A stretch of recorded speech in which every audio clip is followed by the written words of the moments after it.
Il était une fois, il y a très longtemps de cela, un homme, un seigneur puissant, riche, ayant château, ferme, parc, carrosse, qui avait un physique un peu étrange. Il avait la barbe bleue. Et cet homme était veuf. Il avait perdu sa femme, ou devrait-on dire, il avait perdu ses femmes, parce qu'il s'était retrouvé veuf plusieurs fois. Or, il cherchait une épouse, et lorsqu'une ravissante jeune personne, d'un air joyeux, l'avait abordé lors d'un bal, ma foi, elle s'était dit, il est un peu impressionnant, mais pourquoi pas ? Il est puissant, il est fortuné, il a la barbe bleue, c'est un peu curieux. Mais moi, j'accepte d'épouser cet homme. On célébra donc le mariage de Barbe Bleue et de cette jeune fille, et c'est ainsi qu'on eut le couple Monsieur et Madame Barbe Bleue.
Le mariage semblait se passer dans la joie, l'amour et la paix. Un jour, Barbe Bleue dit à sa femme : « Ma chère épouse, je vais devoir partir en voyage. Et comme vous allez rester seule au château, je vais vous confier mon trousseau de clés. Avec ces clés, vous pourrez aller partout, vous aurez le droit de vous promener partout. Sur les créneaux, dans les caves, dans les tours, dans les poivrières, sur le chemin de ronde. Mais il y a un seul lieu où je vous interdis d'aller. Regardez bien, à ce trousseau, vous avez une toute petite clé là, ici. Regardez-la bien, regardez-la mieux. Je vous interdis d'aller ouvrir la porte avec cette petite clé. La porte qui se trouve tout au fond du couloir, tout au fond après les caves. Si jamais vous ouvriez cette porte, tout d'abord je le saurais, et ma punition serait terrible. Très bien, mon cher mari, déclara Madame Barbe Bleue, un peu troublée par ce que venait de lui dire son mari. Eh bien, je respecterai ce que vous m'avez demandé, je vous obéirai. Par contre, ne partez pas trop longtemps, je risque de m'ennuyer en votre absence. Pas le moins du monde, fit Monsieur Barbe Bleue. Vous pouvez inviter vos amis, vous pouvez inviter votre famille, qui bon vous semble, à condition que vous respectiez votre promesse de ne pas aller voir cette porte et ce qui se trouve derrière. Barbe Bleue monta dans son carrosse, ferma la portière, fit signe au cocher de démarrer, et les chevaux s'élancèrent en trottant sur la route. Madame Barbe Bleue était bien contente. Comme elle était seule, elle allait pouvoir inviter toutes ses amies et leur montrer toutes les richesses qu'elle avait grâce à la fortune de Barbe-Bleue. Tous ses coffres à bijoux, ses saphirs, ses diamants, ses rubis, ses robes plus scintillantes, plus merveilleuses les unes que les autres. Barbe-Bleue l'avait même autorisée à organiser des bals sans la présence de son mari. Et ce fut la fête pendant des jours et des jours. Ce que Madame Barbe-Bleue ignorait, c'est qu'au village on commençait à jaser. Une rumeur se répandait comme une traînée de poudre. Eh bien, moi je me demande, disait l'un, pourquoi Madame Barbe-Bleue fait autant la fête en l'absence de son mari ? Ah, ça c'est certain, Madame Barbe-Bleue mène une vie très dissipée, très joyeuse. Oh, elle finira par disparaître comme les autres femmes de Barbe-Bleue que l'on n'a jamais revues. Un jour, Madame Barbe-Bleue, qui avait été très fière de montrer la splendeur de sa demeure et toutes ses parures, tous ses bijoux, accepta de rester seule un jour ou deux, parce que bien fatiguée de toutes ces fêtes qui s'étaient succédées. Un peu de repos me fera du bien, se dit-elle. Et puis, je voudrais quand même surveiller le domaine et surveiller la demeure de mon mari. Et pour cela, je vais aller faire un tour dans les caves pour surveiller les provisions et savoir d'où nous en sommes. Les avons-nous toutes consommées ou bien en reste-t-il encore ? Madame Barbe-Bleue parcourut les couloirs, les corridors, les escaliers, finit par descendre, et tandis qu'elle descendait le petit escalier en colimaçon qui atteignait l'une des caves les plus profondes et les plus sombres, des phrases lui revinrent et traversèrent sa mémoire. « Vous pouvez aller partout, partout où vous le souhaitez, mais surtout pas au bout du couloir, au bout du profond couloir, au fond des caves. Ah oui, c'est vrai, j'ai promis de ne pas ouvrir cette petite porte. » Seulement, dans sa tête, Madame Barbe-Bleue entendait une petite voix suave, mutine, tentatrice, qui lui disait « Pourquoi tu n'irais pas ouvrir cette petite porte ? Il est en voyage, il n'en saura rien, ma toute belle. » Madame Barbe-Bleue hésitait, tremblait. « Que dois-je faire ? Ouvrir, ne pas ouvrir ? Voir, ne pas voir ?» Et après avoir inspecté les différentes caves où l'on avait remisé les fruits, les légumes, les fromages,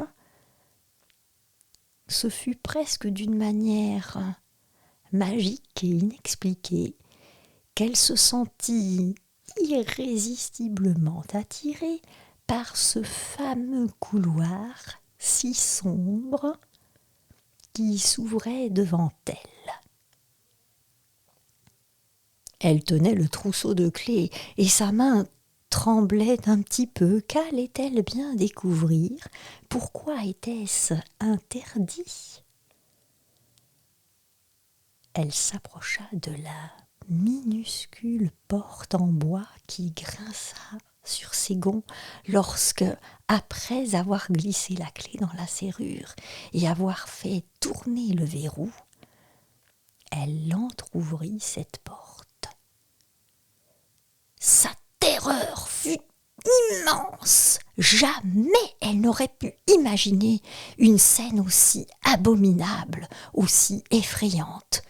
Et poussant un cri, elle laissa tomber le trousseau de clés, fit demi-tour, retroussa ses jupons, gravit les escaliers 4 à 4, le cœur battant, les joues blêmes, et s'élança à travers les couloirs.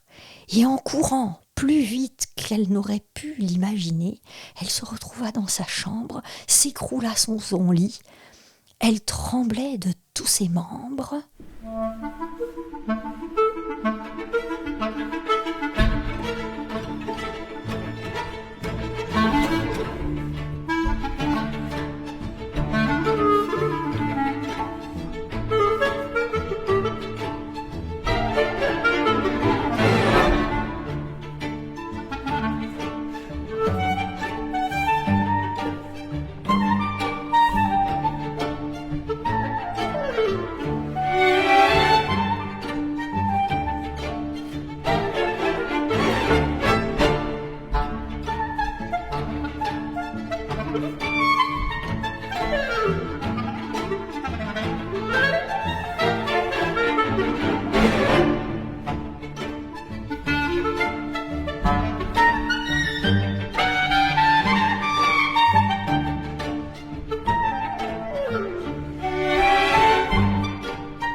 Mais qu'ai-je vu? Est-ce que c'est le fruit de mon imagination? Je ne sais pas, mais... les clés, le trousseau de clés. Mais j'ai oublié le trousseau de clés là-bas, en bas. Et madame Barbe-Bleue, affolée, terrifiée, est obligée de descendre une seconde fois pour récupérer le trousseau de clés et le rapporter bien vite dans sa chambre. Elle a bien sûr refermé la porte à double tour, la fameuse petite porte. Elle est remontée et elle est assise là, devant sa coiffeuse. Et elle essaye de remettre de l'ordre dans son esprit, et pas uniquement dans son esprit, aussi dans sa coiffure. Et puis, c'est juste à ce moment-là qu'elle remarque que sur la petite clé, il y a une tache. Une tache rouge, d'un rouge brunâtre, qui lui rappelle l'horrible scène qu'elle a découverte. Il faut absolument que j'efface cette tache, que je la lave, que je la nettoie.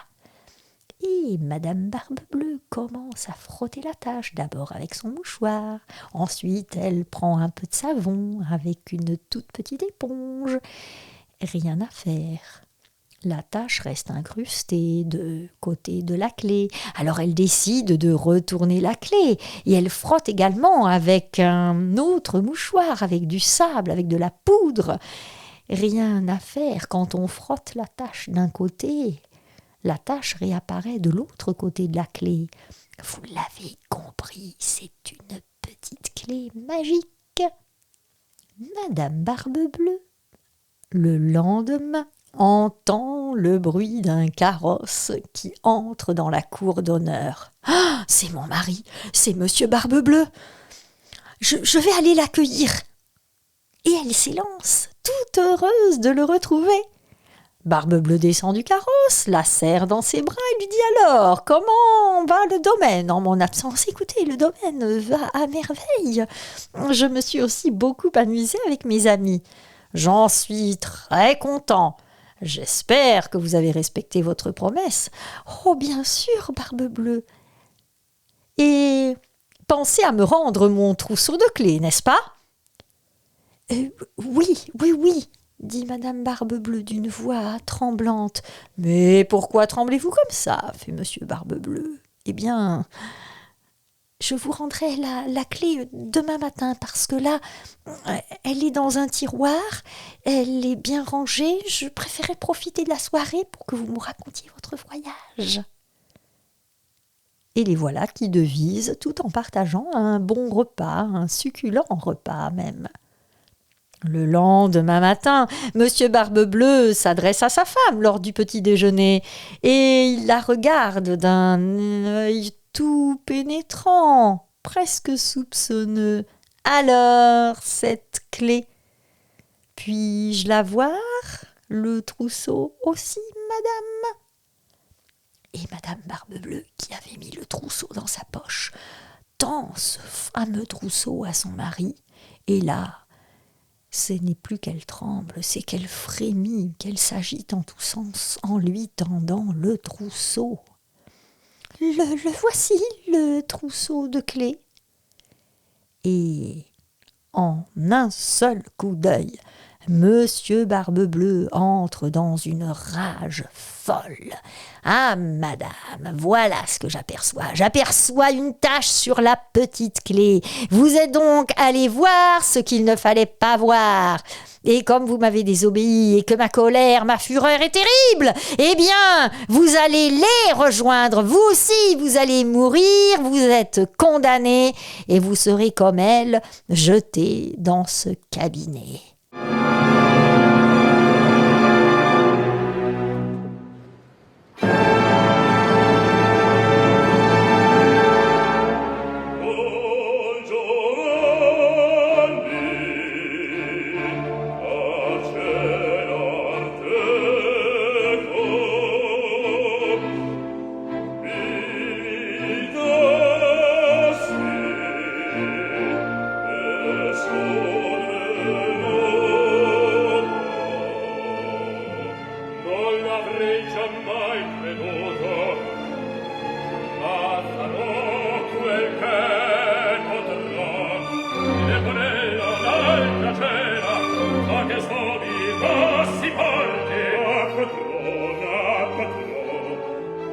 Siamo tutti morti di canne viva.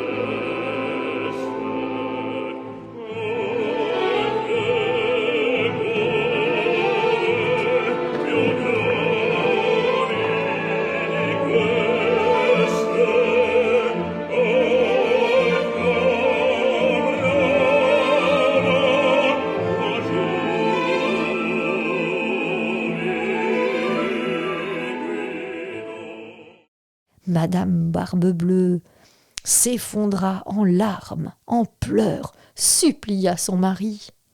Mais rien à faire. Barbe-Bleue était inflexible, dure et sévère.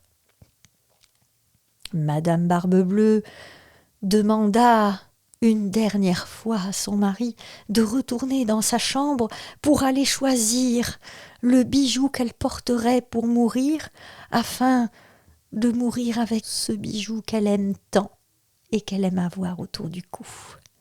En s'élançant dans sa chambre, elle a une autre idée qui lui traverse l'esprit. Mais oui, si elle demandait à sa sœur Anne, qui se trouve juste dans la chambre au-dessus de la sienne, de regarder par la fenêtre, parce que peut-être que... Anne, ma sœur Anne, penche-toi à la fenêtre. Dis-moi si tu vois arriver 2 cavaliers. Anne, ma sœur Anne, ne vois-tu rien venir ? Non, je ne vois rien venir. Je vois l'herbe qui verdoie, le ciel qui poudroie. Allons, madame, vous avez assez attendu votre châtiment. Vous êtes assez belle, assez parée de bijoux pour mourir maintenant. Et madame Barbe-Bleue est bien obligée de sortir de sa chambre. Il la pousse, il la bouscule dans les escaliers, car sa fureur est difficile à maîtriser, elle est même immaîtrisable. Et madame Barbe-Bleue entend une petite voix depuis le fond de l'escalier. Regarde, ma sœur, voilà 2 cavaliers qui galopent à bride abattue sur la route. Je leur fais signe de se hâter. » C'est bien sa sœur qui a aperçu 2 cavaliers qui se dirigent en direction du château. « Madame, à genoux, et recommandez votre âme à Dieu. » Barbe-Bleue tire son épée et s'apprête à la lever, tandis que madame Barbe-Bleue s'effondre évanoui, épuisé par tant de terreur. Et on frappe à la porte. Toc, toc, toc. Qui ça peut bien être ? Eh bien, Barbe-Bleue, qu'es-tu en train de faire ? Disent deux voix d'hommes très fermes et très assurées. Ce sont les frères de Madame Barbe-Bleue. Tu t'apprêtes à tuer notre sœur, mais qu'a-t-elle donc bien fait pour mériter un châtiment pareil ? Et ni une ni deux. Les deux frères se jettent sur Barbe-Bleue. Barbe-Bleue sort son épée de son fourreau. Et ils se battent, ils engagent. Les lames cliquettent. On entend des bruits plus rapides, plus véloces les uns que les autres, tandis que Madame Barbe-Bleue, toute tremblante, espère que ses deux frères vont arriver à lui sauver la vie. Et c'est lorsqu'elle entend un cri, un râle affreux, qu'elle se relève et qu'elle voit que l'un de ses frères a transpercé le corps de Barbe-Bleue. Oui, en frappant de taille et d'estoc, ils ont fini par lui ôter la vie et à tuer cet homme aussi effrayant. Eh bien, ma sœur, voilà qui est fait. Nous avons sauvé votre vie. J'espère maintenant que vous ne vous jeterez plus dans les bras du premier venu qui aura une fortune colossale et que vous y regarderez à deux fois. Madame Barbe-Bleue se jette au cou de ses deux frères et sa sœur Anne les rejoint. Tout le monde s'embrasse, tout le monde s'enlace et pleure de joie et de bonheur. On est débarrassé de ce monstre, de cette épouvantable Barbe-Bleue. Quelque temps plus tard, Madame Barbe-Bleue se remarie. Ses deux frères se marient aussi lors d'une fête que Madame Barbe-Bleue a organisée dans son château dont elle est désormais la seule maîtresse.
Sa sœur Anne aussi s'est mariée.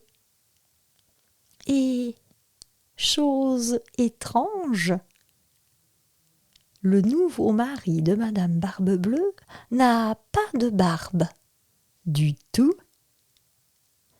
Peut-être que la barbe bleue lui rappelait de mauvais souvenirs.